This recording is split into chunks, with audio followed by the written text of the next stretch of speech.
Okey. Bismillahirrahmanirrahim. Assalamualaikum warahmatullahi taala wabarakatuh. Yang berusaha Puan Pengarah, Puan Khairina binti Subari, rakan sepengajar saya Tuan Muhammad Helmi bin Mihad, selaku penulis pengarah peperiksaan. So insyaAllah pada sesi pagi ini kita akan buat sedikit soal selidik lah, sesi interview temu bual bersama Puan Pengarah selaku pentadbir bagi memenuhi kehendak kursus human resource yang ditawarkan. Okey Puan, kita teruskan pada soalan Puan. Oh, boleh, insyaAllah.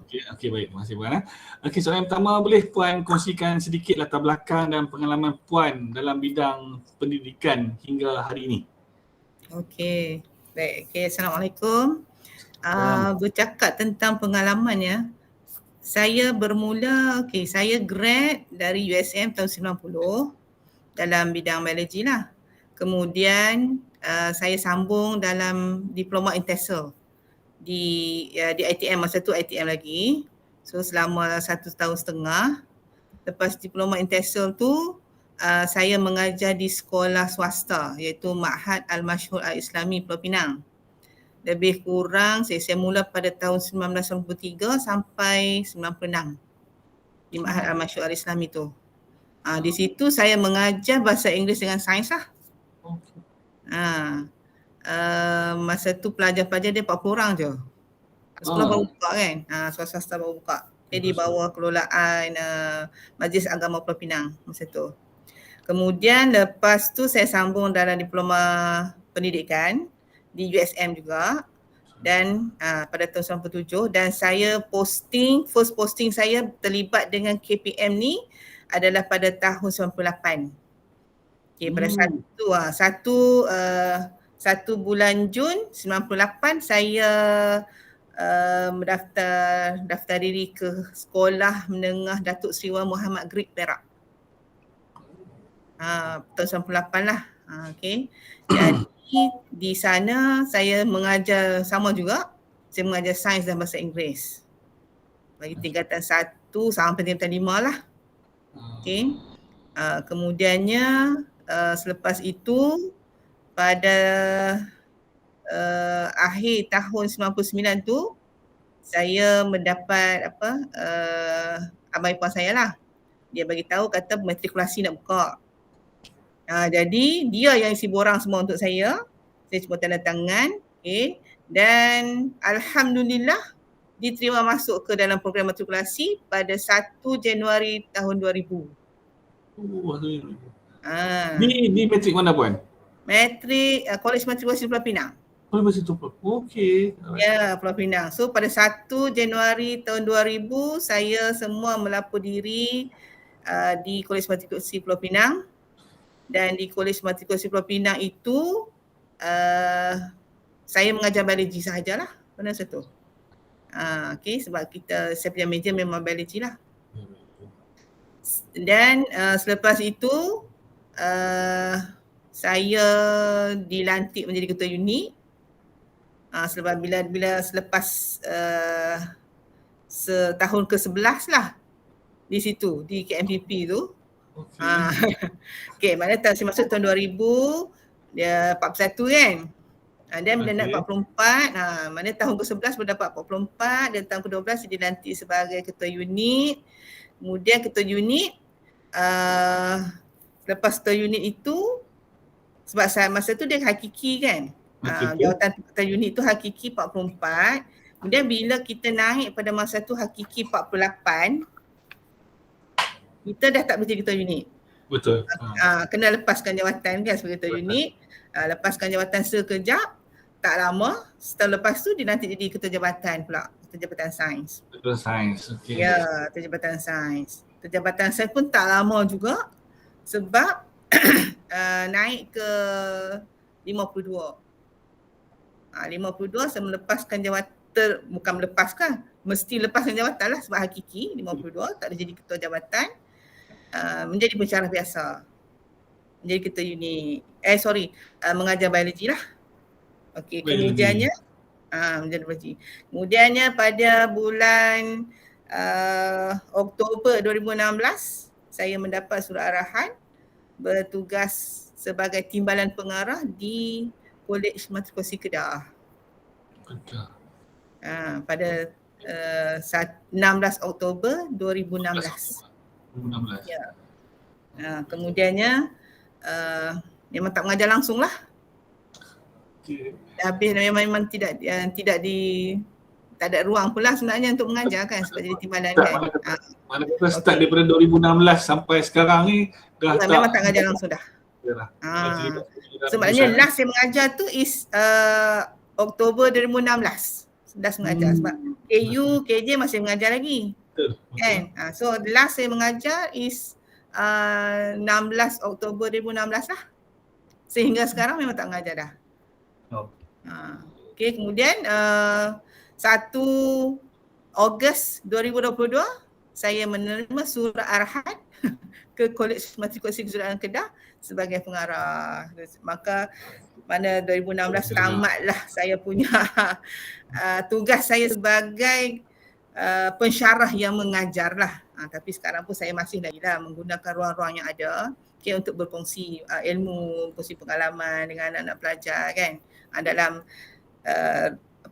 mungkin ada slot-slot yang tertentu dijemput ke dan sebagainya, saya akan berkongsi lah apa-apa pengalaman yang ada. Sepanjang tempoh Puan, sepanjang tempoh Puan, pengalaman Puan ni kan, kita dapat tengok rentetan Puan daripada guru and then masuk jadi ketua unit, ketua jabatan, ketua unit, turun balik jadi pensyarah biasa, naik ketua jabatan, turun balik, naik timbalan, terus naik ke pengurusan kepada pengarah lah terus.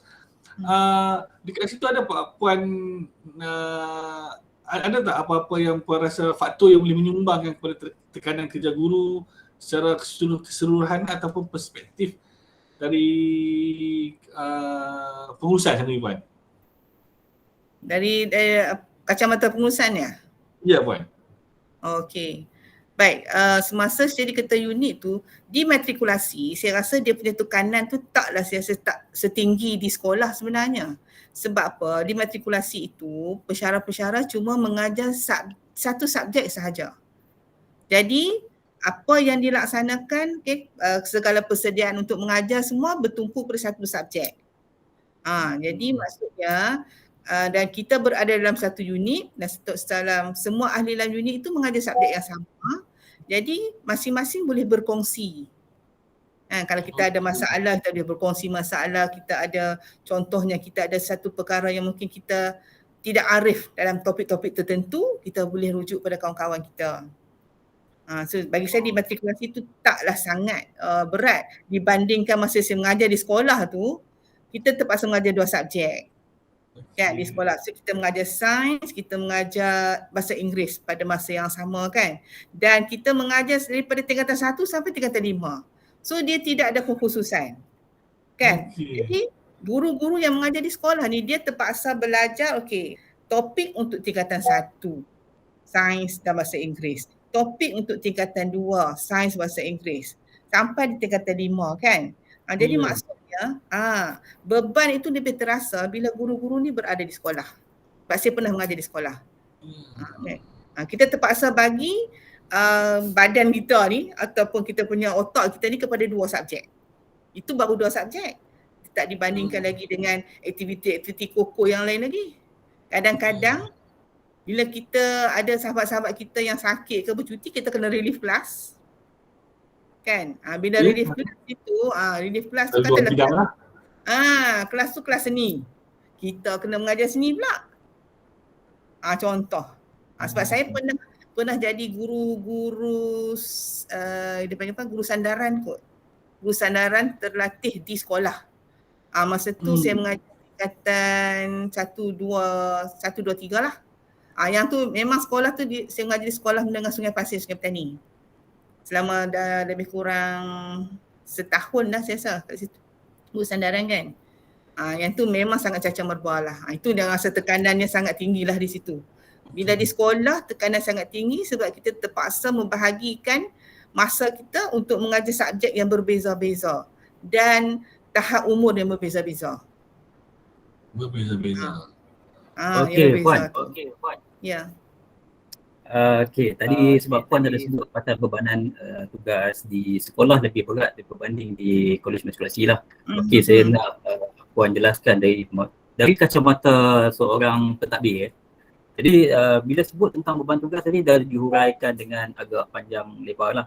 Jadi bila bebanan tugas, dia akan ada elemen yang di bawah bebanan tugas tu juga, iaitu bila seorang guru ataupun pensyarah tu mungkin dia akan, bila terbeban tu dia akan terbeban tugas yang berat. Bila tugas yang berat tu dia akan mempengaruhi satu lagi faktor. Faktor yang mempengaruhi tu adalah macam kekangan masa. Dia nak buat kerja tapi mungkin masa tu tak cukup. Kemudian dari segi sumber, mungkin sumber kewangan, sumber peralatan dan sebagainya.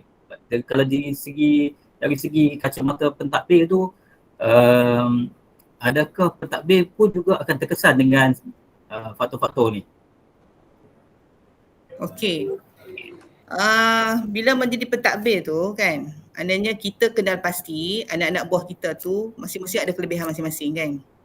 Jadinya bila kita nak memberikan sesuatu tugas, ya, kalau tugas ni kita tengok beratnya bagaimana kan, apakah kepakaran yang perlu. Ya, jadi kita akan lihat anak-anak buah kita tu kecenderungan mereka ke mana. Okey Puan, Ya. sebelum lebih lanjut tu, sebab Puan ada sebut pasal beratnya kita nak bagi agihan tugas tu dengan beratnya bagaimana, berapa. Kita ada model ataupun software yang ataupun tools untuk menilai pemberat tersebut, ataupun kita bagi ikut skala yang ditetapkan ke, ataupun macam mana pertimbangan pihak pengurusan? Okay. Sebenarnya memang tak ada apa-apa tools pun. Memang tak ada. Maknanya daripada sekolah sampai di peringkat matrikulasi ni memang tidak ada tools yang digunakan untuk kita mengagih-agihkan tugas. Cumanya macam di program matrikulasi ni sebab dia mengajar satu subjek kan, dan kita tengok dia ada subjek wajib, ada subjek teras. Dan subjek teras ni biasanya dia punya masa itu adalah lebih lah sebab dia akan diambil kira dalam peperiksaan. Jadi biasanya kita akan lihat, okey, kalau sesuatu, contoh kita ada sesuatu event kan, kita akan tengok satu tadi, kita tengok kelebihan anak-anak buah kita tu. Yang kedua, kita tengok dia bebanan kelas dia. Kan, kalau subjek wajib biasanya bebanan, walaupun dia mengajar itu katalah 15 jam seminggu, tapi dia tidak ada tuntutan untuk peperiksaan, dia tidak tuntutan untuk membuat kelas tambahan kan. Jadi mungkin kita akan bagi tugas tu lebih berat sedikit kepada pensyarah-pensyarah subjek wajib. Manakala pensyarah subjek teras ni mungkin kita akan bagi tugas-tugas yang mungkin kurang sikit lah masa yang perlu dia tumpukan untuk melaksanakan tugas tu. Macam tu. Dan kita juga lihat tengok mungkin dalam subjek itu bilangan pensyarahan cukup atau tak cukup. Kalau tak cukup, of course dia punya bebanan tugas tu lebih tinggi. Sebab kalau unit-unit lain mungkin dia mengajar satu minggu mungkin 10 atau 12 jam. Tapi unit yang tak cukup pensyarah ni dia akan mengajar lebih daripada itu, mungkin 15, mungkin 18, dan pernah masa awal-awal dulu kami pernah mengajar sehingga 20 jam seminggu. Kan, 20 jam seminggu. Itu memang dia bukan 20 masa tau, 20 jam. 20 jam. Okey Puan, bila kita maklumkan ada contoh mengajar sampai 20 jam. Bila mengajar 20 jam ni dia boleh menyumbang kepada berlakunya tekanan emosi ke, ataupun emosi yang tak berapa nak stabil, ataupun yang boleh mempengaruhi faktor-faktor yang boleh mempengaruhi pengajaran, prestasi kerja dan sebagainya. Adakah benda tu boleh berlaku Puan? Ya, memang sangat boleh berlaku. Kalau 20 jam dan sekiranya pentadbir itu atau pihak pengurusan tidak mengambil kira keadaan itu, diberi lagi tugas tambahan, memang akan menjadi bebanan lah emosi, dan kadang-kadang memang mengganggu kita punya mental jugalah kan, kekuatan mental sangat kuat kan untuk kita laksanakan tugas ni. Sebab tu sebagai pentadbir tadi tu, kita kena mesti tengoklah keadaan-keadaan itu. Kalau dah mengajar sampai 20 jam, takkan kita nak biar dia tu dia jadi ketua, jawatankuasa dan sebagainya. Mungkin kita minta dia jadi ahli sahaja ke kan, untuk melaksanakan tugas-tugas tu. Sebab saya pernah berada di bawah juga. Pernah menjadi pensyarah biasa dan pernah diberi tugas kan. Maknanya kita dah mengajar sampai 18 jam. Dia beri tugas lagi untuk jadi ketua jawatankuasa MPPB contohnya kan. Terpaksa datang malam, terpaksa siap gitu ini. Memang terbeban jugalah. Tetapi bila pihak pentadbir ini mengambil kira perkara-perkara ini, kita berbincang, kita maklumkan bahawasanya begini-begini kita sepatutnya lihat keadaan-keadaan bagaimana sepatutnya agihan tugas ini boleh diberikan kan. Jadi kita berbincang dan lepas itu dia ada sedikit berlaku perubahan. Dia berlaku perubahan itu kita punya pengagihan tugas itu dah mula agak seimbang lah bagi pensyarah-pensyarah yang jam mengajarnya banyak, kita bagi tugas yang lebih ringan. Bagi pensyarah-pensyarah yang subjek-subjek yang walaupun subjek wajib tapi kalau jam mengajar dia banyak, kita tak bagilah tugas yang berat. Walaupun dia wajib kan, tapi jam mengajar dia tinggi, 20 jam. Kita tak bagilah. Kita bagi yang satu mungkin subjek wajib dan sekiranya dia punya jam mengajar itu ringan, kita bagi dia jadi ketua. Contoh macam tu. Kan. Jadi dan bantuan kawan-kawan juga sebenarnya sangat memberi kesan lah. Sebab bila kita dalam keadaan keadaan terdesak, ada kawan yang membantu dan sebagainya. Jadi sokongan daripada pihak pengurusan, sokongan daripada rakan-rakan itu sangat penting lah untuk memastikan kita dapat menjalankan tugas dengan baik.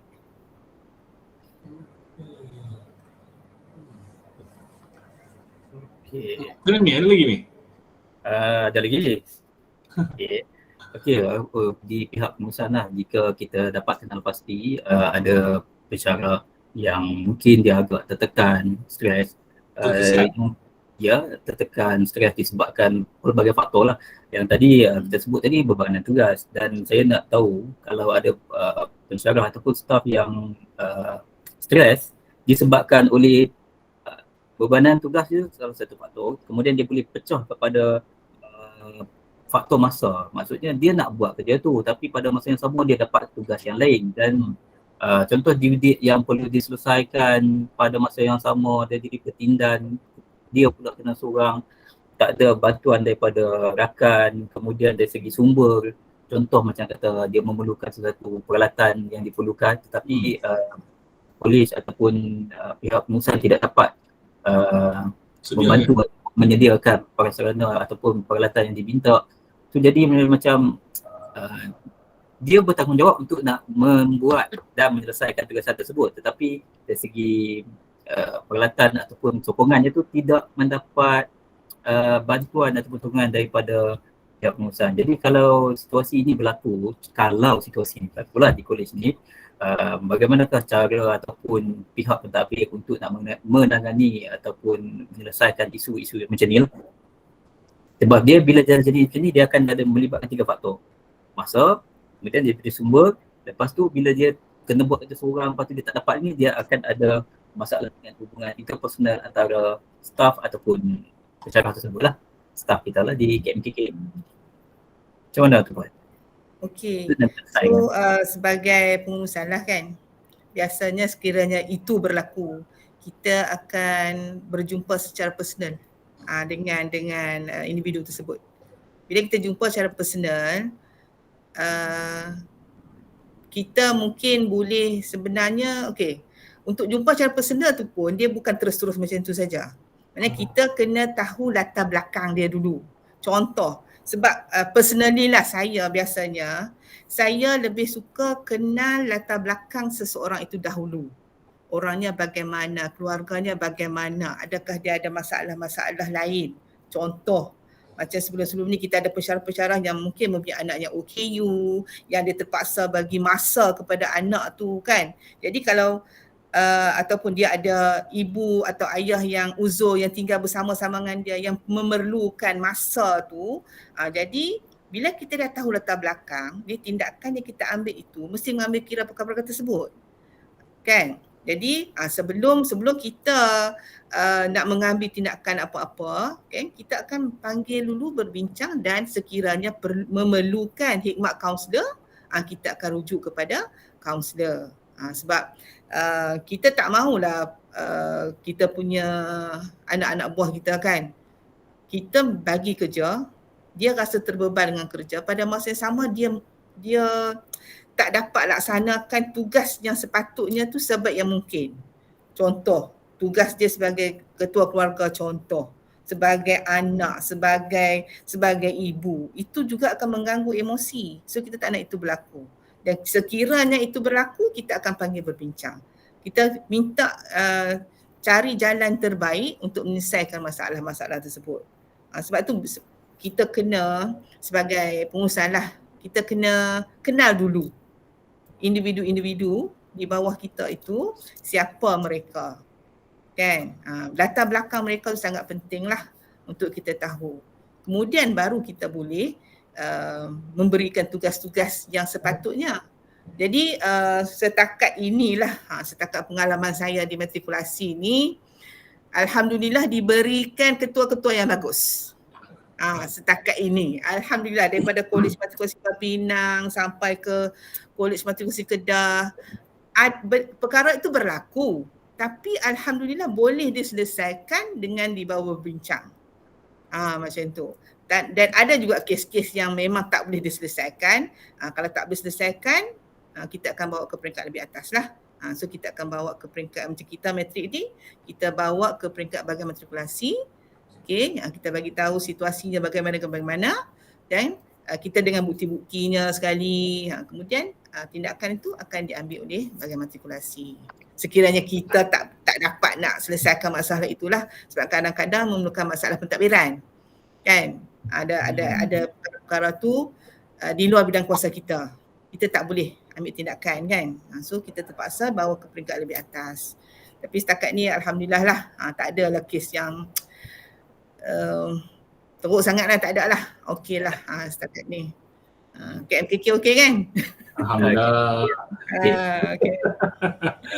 Macam tu yang untuk Puan tidak menjawab satu lagi faktor, iaitu yang saya tanya tadi berkenaan dengan hubungan interpersonal lah. Jika contoh dalam unit dia ada 10 orang, tapi mungkin ada seorang dua tu dia tak ngam dengan individu A, individu B dengan C, dia jadi grup dia. Kemudian bila kita bekerja, kita memerlukan kerjasama antara unit ataupun dan juga dalam unit itu sendiri.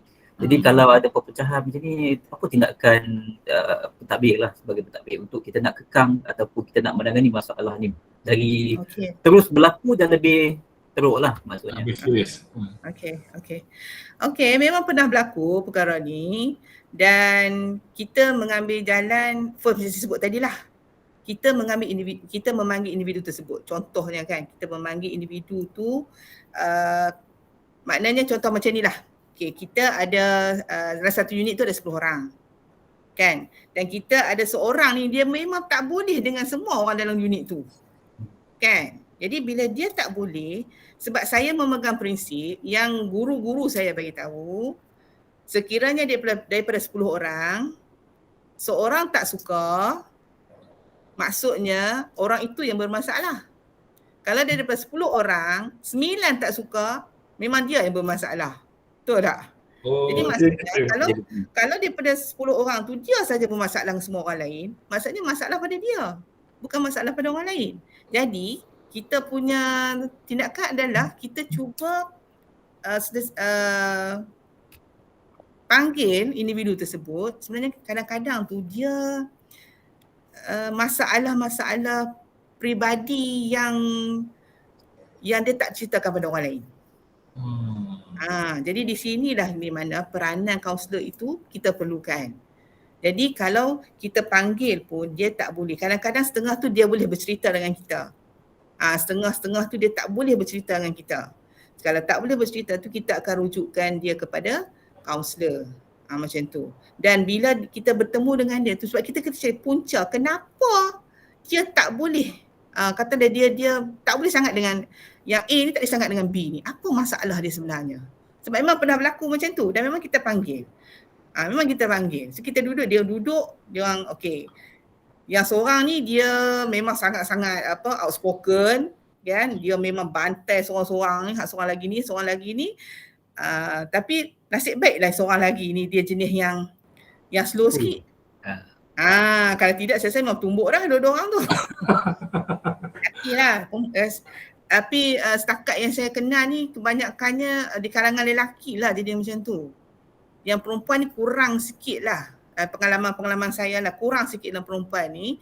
Yang lelaki ni. Sebab ada banyak kes, yalah saya dah berada di dua tempat kan.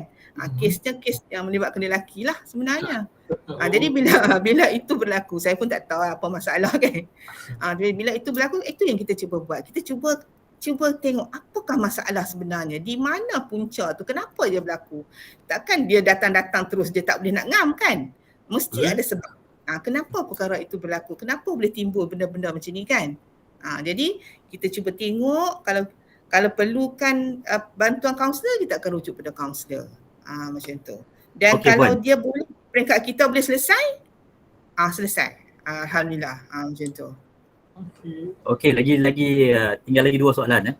Okey, satu lagi saya nak tanya berkaitan dengan pelajar kolej kita. Pelajar bila berada di dalam kolej ni kebiasaannya ya ada yang okey, ada yang tidak okey. Kadang-kadang ada salah laku pelajar pun berlaku di dalam kolej, di mana-mana kolej lah. Tapi kalau untuk kolej kita, adakah salah laku pelajar itu akan menjadi satu bebanan ataupun stres kepada pentadbir, contoh kepada pihak HCP, pihak urusan pelajar dan seterusnya kepada pengarah sendiri.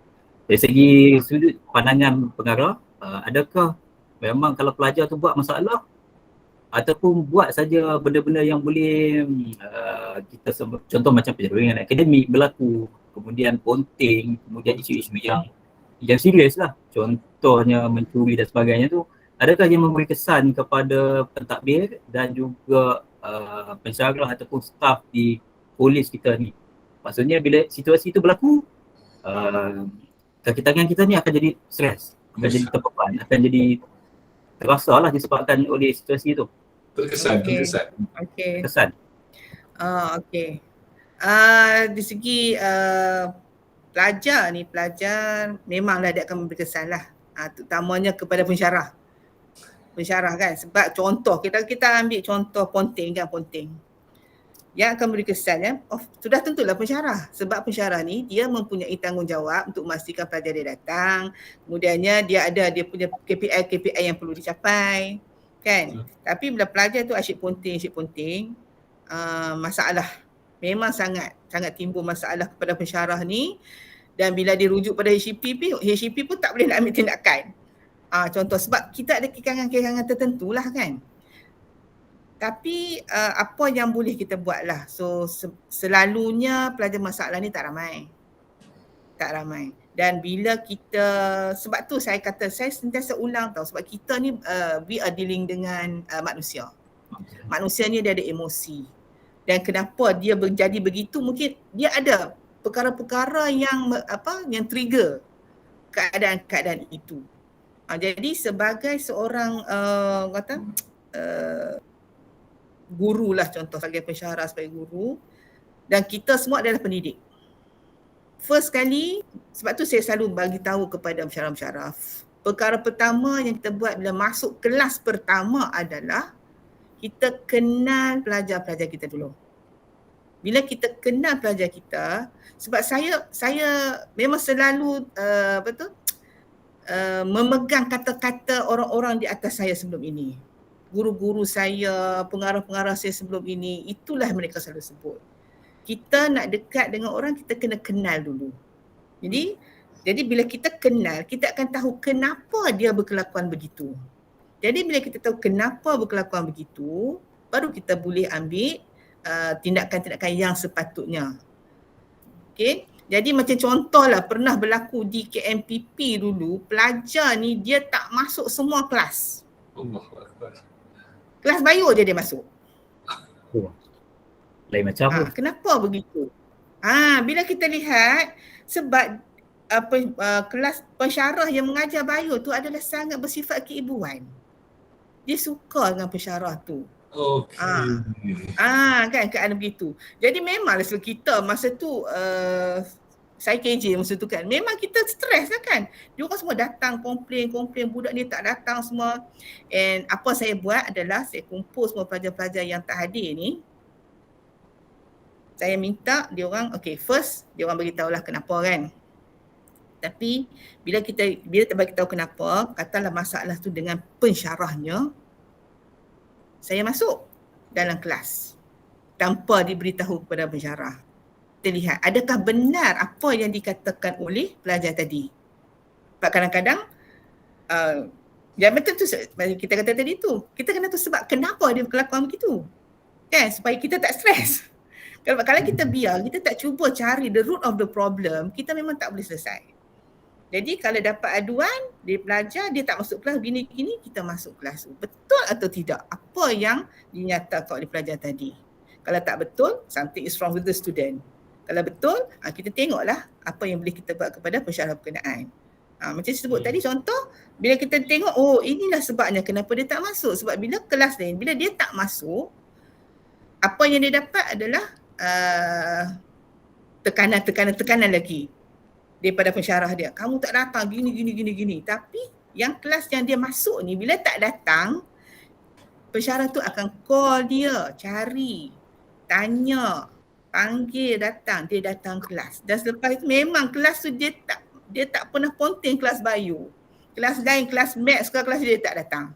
Sebab dia punya approach oleh pensyarah tu berbeza. Berbeza, betul. Ya, berbeza. Sebab tu macam bila kita nak ambil satu tindakan tu pada pelajar tu, kita kena lihatlah keadaan dia. Jadi apa yang saya buat bila dia terdapat aduan, HCP dah tak jalan dah, tak boleh buat apa dah. Akhir sekali dia hantar ke ketua jabatan. Saya kumpul pelajar-pelajar yang ponting ni, kita pun bagi tahu cerita dia, kita kena bercerita dengan budak-budak ni kan. Kadang-kadang dia tahu perbuatan dia tu salah tapi dia tak sedar yang dia buat tu memang akan mendatangkan keburukan pada diri sendiri. Dia tahu tapi dia tak sedar. Jadi apa yang kita buat, last kali dah bila dah cakap semua, dia pun dah mengaku begitu gini semua, kita minta dia buat aku janji. Okey, setiap seorang pelajar tu diberi kertas tulis aku janji, saya berjanji saya tidak akan ponting kelas lagi gini. Saya tunjuk, okey, kamu sendiri yang tulis, kamu sendiri yang janji. Saya pegang janji ni. Kalau tak datang, saya akan ambil tindakan. Setuju atau tidak? Dia kata setuju. Okey, setuju, tanda tangan. Kita buat macam tu. Dan alhamdulillah selepas itu, taklah berlaku lagi pelajar tak hadir kelas. Sebab dia dah hantar ke ketua jabatan. Guru dah tak jalan dah, ketua unit tak jalan dah. Hantar ketua jabatan. Kita dah buat macam tu, dia pegang surat tu. Saya pegang dan sentiasa tunjuk pada pelajar. Ini kamu punya aku janji. Dan orang berjanji mesti ditepati. Kita kena, pada masa sama tu kita mendidik dia. Dia kena bertanggungjawab ke atas apa yang dia tulis dan apa yang telah dia berakui. Dia maksudnya tindakan bersama-sama datang bersama dengan didikan. Itu sebenarnya yang perlu kita buat lah. Okey. Saya rasa cukup lah untuk faktor salah laku murid. Ini soalan yang terakhir lah berkenaan dengan bukan seorang lah, maksudnya semua pensyarah ataupun staf. Kalau berada dalam keadaan stres, dalam keadaan yang kurang selesa, jadi kebiasaannya kita untuk nak menangani masalah-masalah ni kadang-kadang kita akan memberi satu ganjaran ataupun penghargaan. Betul? Adakah penghargaan ataupun ganjaran itu boleh membantu untuk mengurangkan stres ataupun dengan ganjaran itu lebih mengurangkan stres kepada masyarakat? Ya. Saya sangat setuju. Maksudnya manusia ini siapa pun dia memerlukan penghargaan. Okey. Walau siapa sahaja. Daripada kanak-kanak umur setahun 2 tahun pun sehinggalah ke orang yang berumur 80 tahun itu memerlukan penghargaan. Itu biasa, itu naluri manusia kan. Jadi kita ni sebagai contoh, sebagai pengurusan, sebagai pentadbir, kita mesti menghargai walaupun sekecil mana perkara yang dia buat itu, kita mesti bagi penghargaan. Dan penghargaan tu mungkin dalam bentuk pelbagai lah kan. Macam contoh, kita boleh buat team building, bawa keluar kan, bagi masa rehat kepada mereka. Dan bila kita buat contoh kita pergi buat lawatan bersama-sama, pada masa itu sebenarnya kita bagi penghargaan pada dia sebab dia dah penat bekerja. So kita bawa dia berehat kan. Dan pada masa yang sama kita mengeratkan hubungan antara satu sama lain yang kita buat tu. So dia benda-benda kita buat tu dia tak boleh satu orang kata apa, target satu je, dia mesti pelbagai kan. One stone two or three birds lah. Macam tu kan. Jadi memang walaupun ucapan terima kasih pun sebenarnya memberi kesan.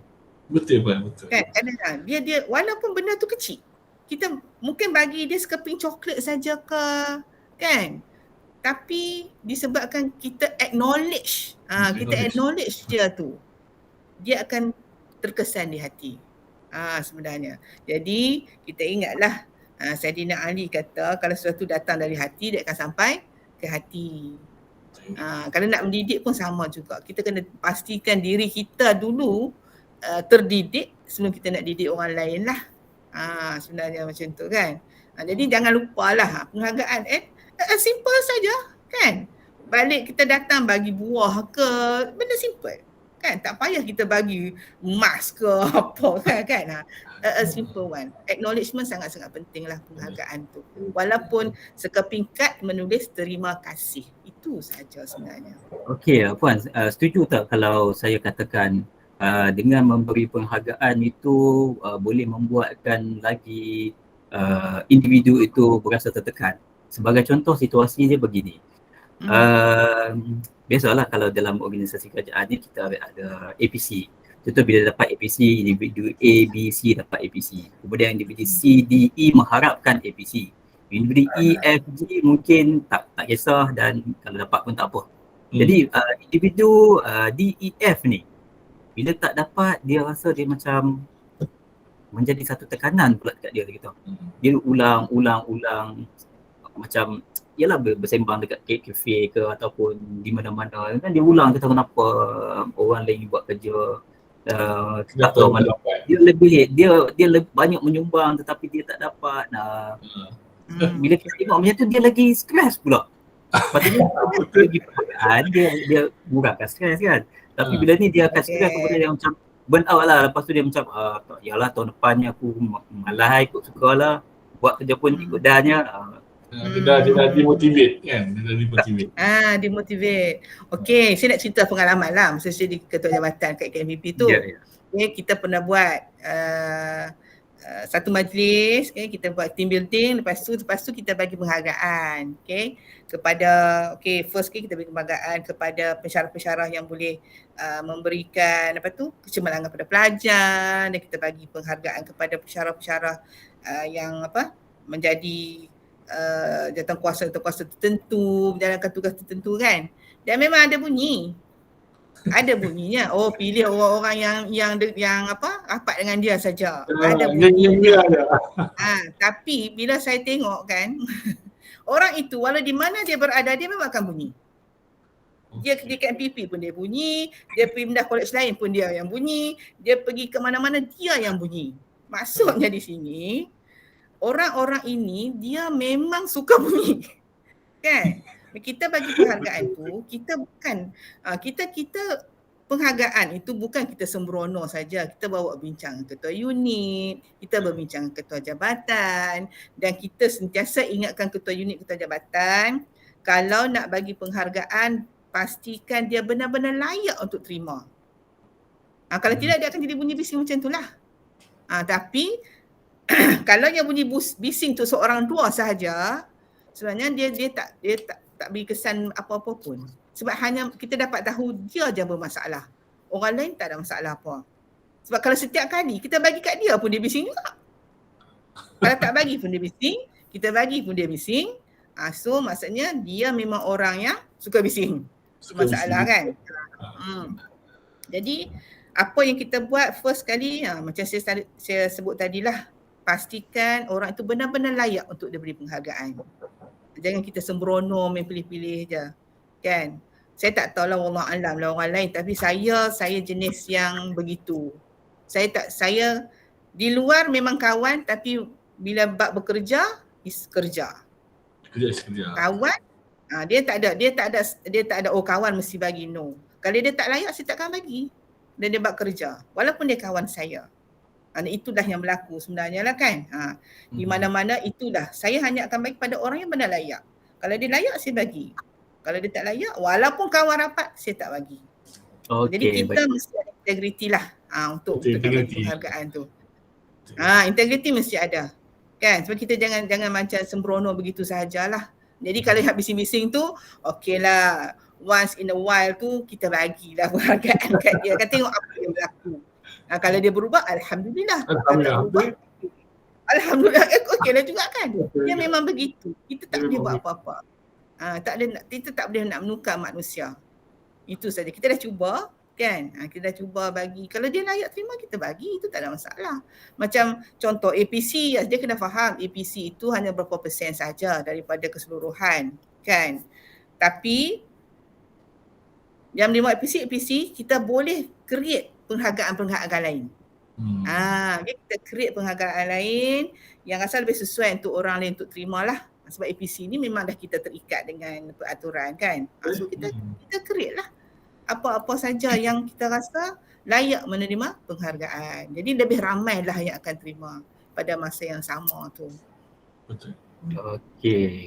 Okey Puan, rasanya soalan-soalan yang diajukan pun setakat itu saja.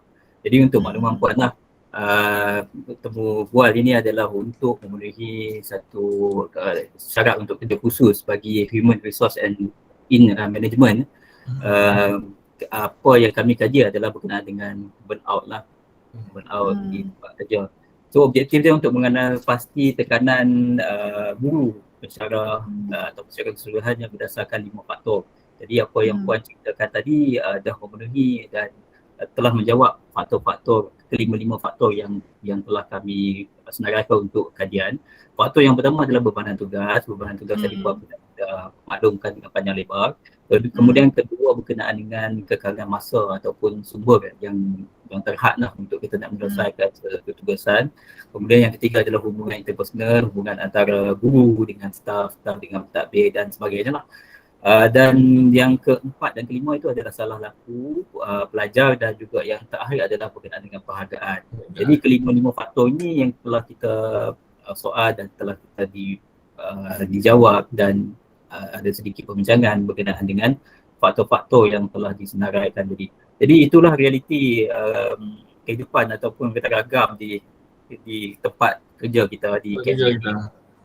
Itu sajalah untuk saya dan saya ucapkan terima kasihlah kepada Puan kerana sudi meluangkan masa untuk kami untuk menyelesaikan tugasan yang telah diberikan.